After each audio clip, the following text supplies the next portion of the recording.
ini.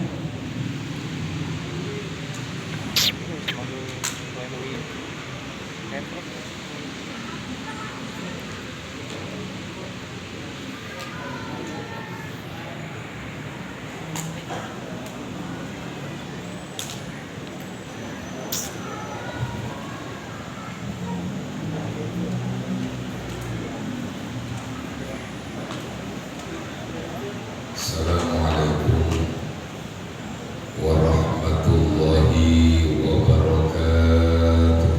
Waalaikumsalam warahmatullahi wabarakatuh. Bismillah walhamdulillah. Alhamdulillahilladzi anzala al-Qur'an hudan lin-nasi wa bayyinatin minal huda wal furqan. Asyhadu an la ilaha illallah wahdahu la syarika lah wa asyhadu anna Muhammadan abduhu wa rasuluhu la nabiyya ba'dah. Allahumma salli wa sallim wa barik ala habibina wa syafi'ina wa qurrati a'yunina wa maulana Muhammad. Allahumma sholli wa sallim ala Maulana Muhammad Allahumma sholli alaihi alihi wa ashabihi min yaumina hadza ila yaumil mi'ad. Amma ba'du, a'udzu billahi minasy syaithanir rajim. Bismillahirrahmanirrahim. Tsumma awrasnal kitaba alladziina istafaina min ibadina faminhum zalimun li nafsi wa minhum muqtasid wa minhum sabiqun bil khairati biidznillah. Dzalika wal fadlul kabir. Shadaqallahul azim. Segenap para ulama, para guru yang alhamdulillah malam hari ini cukup banyak hadir di Masjid Nurul Huda ini. Kita doakan semuanya, mudah-mudahan para guru kita dan para qari-qari kita selalu diberikan sehat oleh Allah Subhanahu wa taala. Amin. Punya manfaat buat kita semua. Amin. Ada tadi di samping saya ada Kiai Fakhruddin, ada Kiai Ihyauluddin, ada Kiai Amiruddin Said dan ulama-ulama yang lainnya, serta qari-qari nasional dan internasional. Alhamdulillah malam hari ini adem keadaan kita. Mudah-mudahan ademnya ini mengiringi hilangnya corona dari kota Jakarta. Amin. Keluarga besar Masjid Nurul Huda di bawah pimpinan Ananda Ustadz Haji Nasrullah dan Haji Abdullah Syafi'i serta keluarga besar Haji Matasan, kita doakan juga mudah-mudahan beliau-beliau selalu dijaga oleh Allah Subhanahu wa taala. Amin. Malam ini kita cukup bersyukur. Pertama, kita berada di pertengahan Ramadan di malam ke-16. Kalau orang Betawi bilang malam kuduk, kita melaksanakan nuzulul Quran, bergembira bahwa kita masih diberikan oleh Allah kesempatan ibadah di bulan Ramadan. Kita melaksanakan acara ini setelah sholat tarawih, sholat witir, kita baca maulid, insya Allah banyak berkahnya. Amin. Amin. Yang kedua, panitia bilang kita juga sekaligus merayakan kemenangan Persija Jakarta. Amin. Makanya tadi ada petasan. Saya bilang itu benar, ada petasan. Kemarin aja Persija Jakarta menang, masa petasan, masa mulik enggak katanya. Kita bersyukur ya Allah. Kenapa kita bersyukur? Ketika kita mendengarkan lantunan ayat Al-Quran, hati ini adem. Dari mulai sholat tarawih tadi, kita terasa sholat di Al-Haramain. Kemudian qari tadi, membacakan ayat suci Al-Quran dengan berbagai macam lagam yang sudah diajarkan oleh ulama, dan alhamdulillah nggak ada lagam nusantaranya. Saya udah khawatir aja tadi, jangan-jangan ada lagam nusantaranya nih, bisa main golek di sini kan. Dan itulah makna Quran, kalau dibaca sesuai dengan aturannya akan menyentuh hati kita. Saya nggak tahu tadi pada nyawek kan di sini. Akan menyentuh hati kita. Kalau Al-Quran sudah menyentuh hati kita, maka ibadah itu akan terasa nikmat. Saya sering sampaikan, coba kalau kita sholat di Al-Haramain di bulan Ramadan, sholatnya lama tapi imamnya karena suaranya nikmat menyentuh hati, walaupun sampai jam 11 dengan 12 malam tidak terasa, tahu-tahu sudah selesai. Makanya orang-orang yang mengamalkan Al-Quran, dia akan mulia. Segala sesuatu kalau berdampingan dengan Quran, dia akan mulia.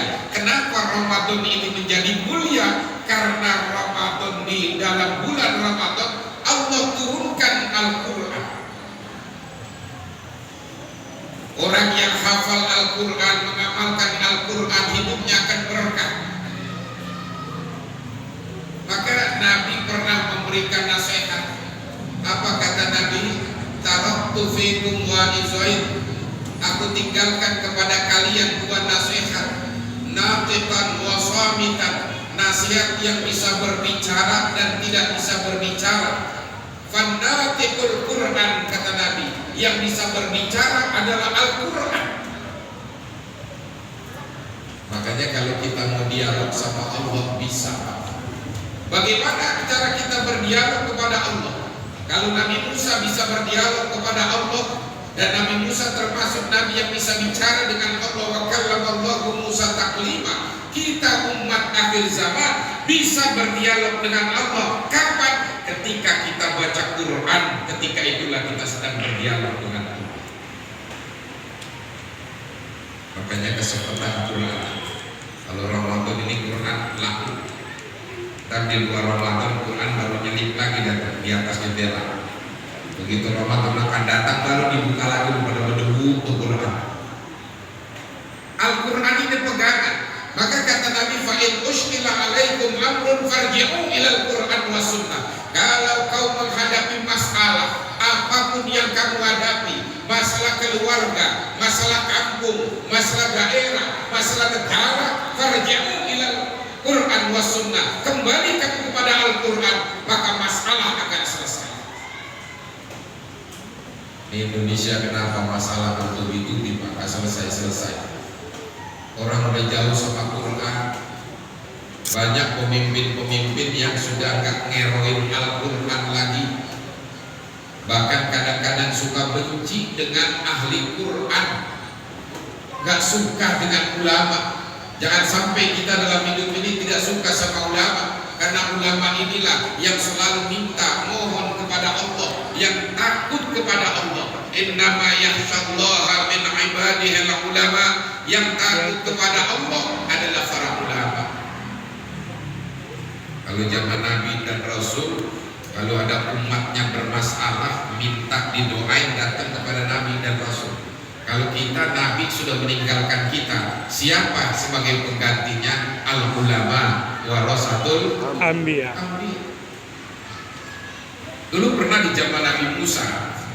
Di zaman Nabi Musa itu ada satu keluarga miskin, hidupnya susah, buat makan itu sulit. Pagi makan, kadang sore enggak, sore makan, kadang pagi tidak. Satu saat istrinya ini ngomong sama suaminya. Bininya ngomong sama lakinya. Apa kata bininya? Bang, kita hidup udah susah bener ini bertahun-tahun. Kita kan punya Nabi. Musa itu kan Nabi dan Rasul. Musa itu dekat kepada Tuhan, kepada Allah. Kenapa kita nggak minta doa saja kepada Nabi Musa biar hidup kita ini berubah?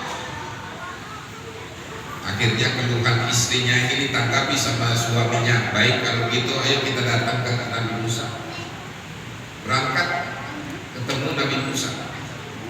Dia cerita bagaimana kehidupannya yang sulit. Akhirnya apa? Nabi Musa bermunajat kepada Allah, minta kepada Allah, ya Rabb, dua hambamu ini, umatku hidup dalam keadaan sulit, berikan kepadanya rezeki kehidupan yang baik ya Allah. Ya karena Nabi Musa yang berdoa, doanya langsung tembus diterima sama Allah. Apa kata Allah? Baik Musa, doamu aku kabulkan, aku akan berikan dia rezeki yang banyak, rezeki yang tidak terduga. Aku berikan dia kekayaan apa yang dia inginkan, tapi nggak lebih dari 1 tahun. Ntar setelah 1 tahun susah lagi. Dikasih tahu nih, suami istri sudah, Allah sudah menjawab, kamu diberikan rezeki, dikasih kekayaan cuma 1 tahun. Tapi setelah 1 tahun kamu miskin lagi. Ini kata dua orang suami istri ini, baik Musa gak apa-apalah, kaya setahun, yang penting bisa ngerasain kayanya. Doa Nabi Musa langsung dikabul. Dikasih tanpa disangka, tanpa diduga itu rezeki oleh Allah, min haitsu la yahtasib. Jadi orang kaya nih. Setelah jadi orang kaya, apa kata istrinya? Bang, mumpung kita kaya, kesempatan kita beramal. Udah panggil anak yatim, biayain anak yatim, kasih makan anak yatim, bangun masjid, bangun musola, bangun majlis, bangun rumah-rumah persinggahan yang sifatnya untuk kepentingan umat dan agama. Ayo kita bantu semua kekayaannya buat kebaikan. Sampai hampir 1 tahun dia masih kaya. 1 tahun lewat tetap masih kaya ini.